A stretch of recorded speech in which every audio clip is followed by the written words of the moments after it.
It's been a long journey, but welcome to the finale of the Mega Man ZX Model O Let's Play. And I'm sorry to say there's really not much left. I completed the story last time. It is just purely this one small optional area, Area N. If you're just playing the game normally, there is no reason to ever come here. You will not get anything out of it. There's barely anything to explore.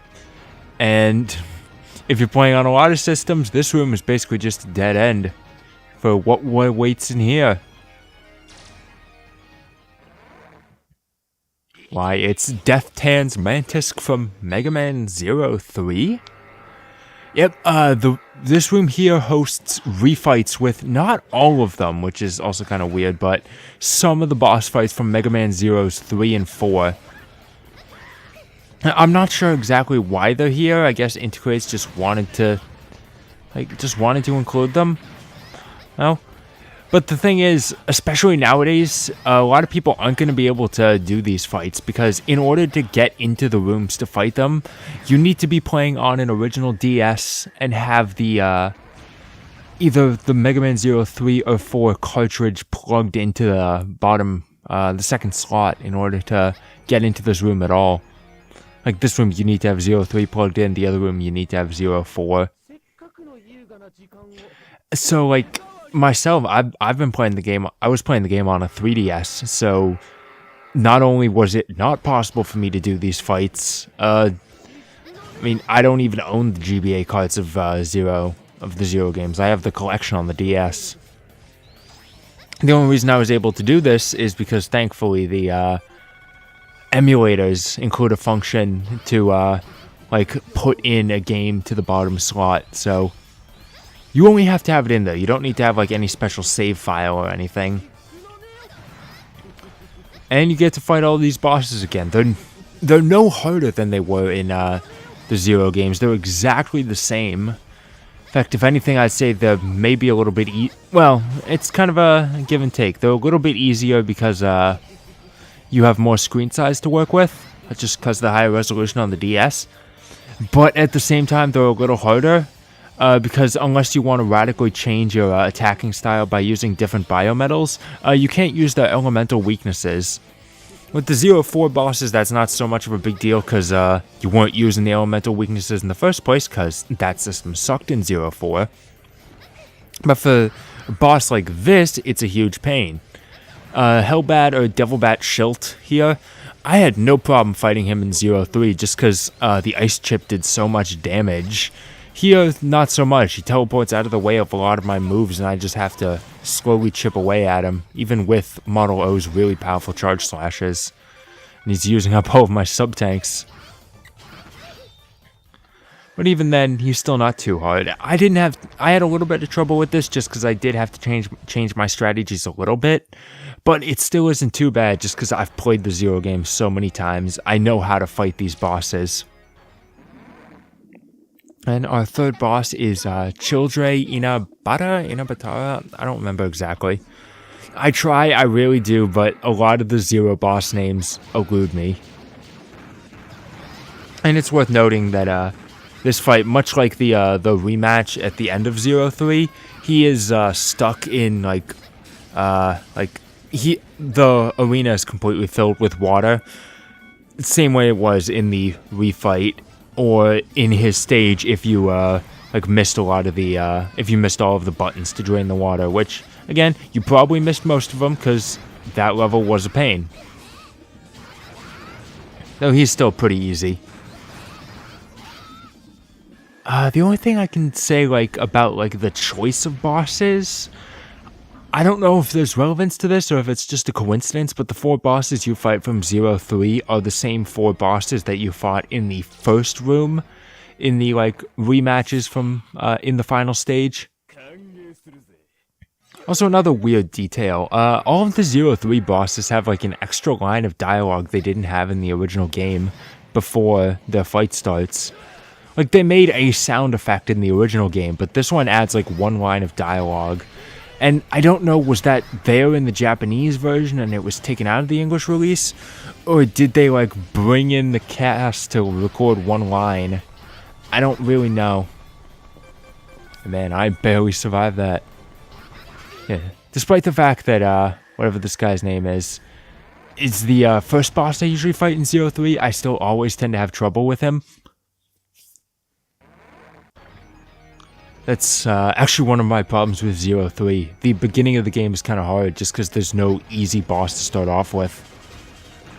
Him I can usually handle if I get enough E-crystals to get one life upgrade.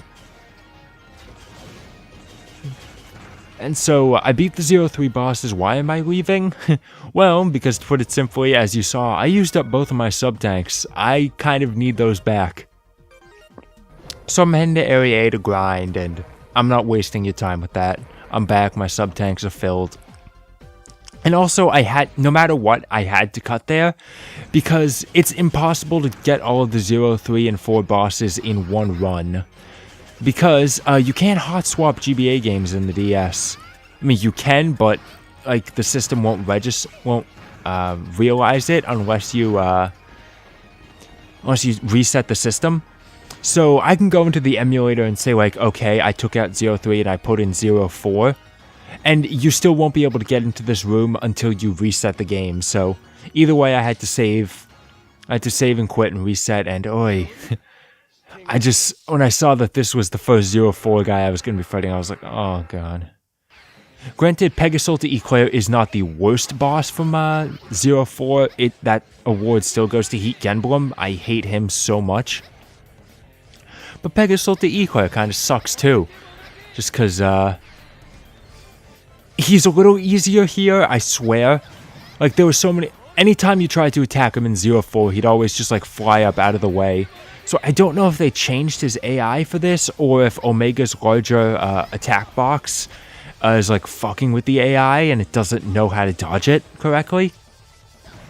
But either way, I had no trouble with this, which is good. Though the fact that there is a bottomless pit and there is rain to push you around is still a pain, I admit. That's actually, I didn't realize it until this, but that's actually one of my issues with the boss fights in 04. How many of them relied on an extra gimmick to damage you. I can go into what I mean soon enough, but a lot of the bosses had like some extra way of hurting you outside of the boss's attacks, and I don't like that. A boss should just be the boss. There shouldn't be any extra, like, anything else to worry about besides them. Although they took one of them out here, Soul Titanian. If you remember, in the original fight, she had like, the room was hot, no matter whether it was the original stage or the refight. There were only 2 small areas of shade you could stand in to avoid taking damage. And that sort of... It didn't change my maneuvering too much, just because you don't really need to move around much for this fight. But it was an extra thing to worry about. And thankfully that's not present here. I guess because that's a whole new gimmick that this game didn't have, it would have taken extra programming to implement that thing, implement that heat system into just one bonus boss fight, so they just didn't bother. While with Pegasulta Eclair, wind is a factor in the game, so they just had to reuse that code. Third 04 fight is Fenrir Luna Edge. Is his arena smaller? I'm not sure. It looks smaller, but at the same time, I think that might just be because it's the same size, like pixel-wise, that it was in 04, but the DS's larger resolution means that there's technically more wasted space. And this is also a decent example of what I mean about extra gimmicks. You have to worry about the fact that there's ice on the floor. Granted, that's not like a big one, because a lot of games have done that, but it makes it... In a small arena like this, it makes it kind of annoying to dodge him when you have to worry about slipping on the floor. Though thankfully, he's actually pretty easy. The problem is he's just a little bit unpredictable. So it's pretty easy to take a lot of damage from him, but at the same time, it's pretty easy to deal it.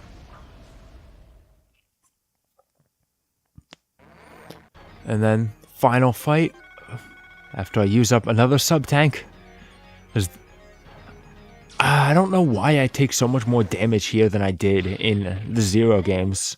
Or if it just feels like that because in 0 you got like some small health pickups between the fights.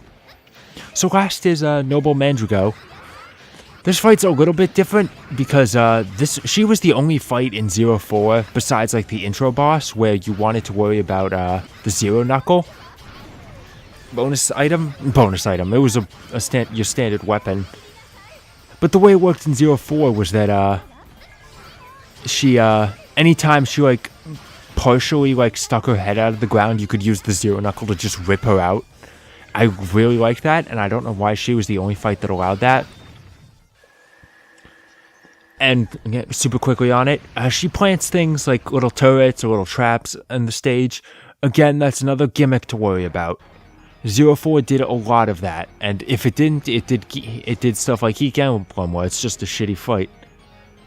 So after you beat those 4, there's a door over on the right side of the screen. After you beat all 8 bosses, that door will open up, and that room is where you get Model O. However, you might think like, oh, well, that's kind of stupid that the Biometal is completely locked behind boss fights that you might not be able to fight if you don't own these other games, or not that they could have seen it coming back in 2006, but if you have a DS that can't play GBA games at all. Well, if that's the case, fear not, there is another method still in Area N to take care of it. But it's more difficult to deal with. But at the same time, if you're a Mega Man fan like me who plays Zero and ZX a lot, well, Zero more than ZX in my case, but who plays these games a lot, knows how to play these, it's a worthy challenge. And it introduces us to another, a staple of Mega Man that we haven't seen in this game. Does this platform formation look familiar? Yeah. Disappearing, reappearing blocks. This is the only time in the game they appear. And honestly, they're not too hard. I think the dash jumps helps a lot with it. You can't like cling on the walls of the platforms. You just fall right through them unless you land right on the top. But even then, the sections aren't long. This is the only section with peril. The patterns are pretty easy. You've got time to work with it. Honestly, this is pretty simple. As someone who usually skips these, like, part of this is designed after Heatman stage, which I just skipped, but this I can handle.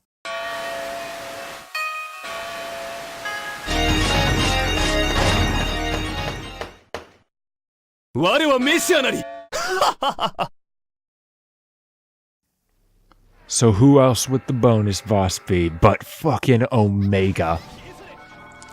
And without a doubt, he is the hardest fight in the game. I have no problem with that. Omega was built up in Zero 3 to be a bloodthirsty god of destruction, as Vile put it, but he was really pathetic. Now, in Zero 3, I didn't mind that so much, just because he was the third phase of a boss fight, so if the fight was this hard back then you would have had to keep fighting the beginning phases, and it would, even if they're really easy, it would have been a huge pain. This is an appropriate reward as a bonus boss for all of you Mega Man Zero ZX super fans. And let me tell you, Omega does not fuck around. My best strategy, when I was playing it on my own with Model ZX fighting him, I just recommended standing far away. Here, I don't feel like that does enough damage, so charge slashes are your best friend, and don't underestimate the triple slash. Stand far away from him because he ignores a lot of invincibility frames, and it is really easy for him to combo you and tear away at your health. But you'll learn how to just, stay on your toes, keep moving fast, attack him when you have the chance. And I really like that despite the fact that he's hard, whether you win or lose, it's only going to take like 2 minutes. And this would be the point where you'd go get Model O, but I kind of already have it. So the game's over. Thank you all of you for watching this far. This was a really fun Let's Play to make, and I'm happy it's done, but I really enjoyed the journey here. I'd like to do another Let's Play like this if I can think of an appropriate gimmick, because if y'all don't have a gimmick like this, the whole story thing, then I'm just another Let's Play that everyone else has done, and I feel like that's not unique. I say as my review channel doesn't do anything special.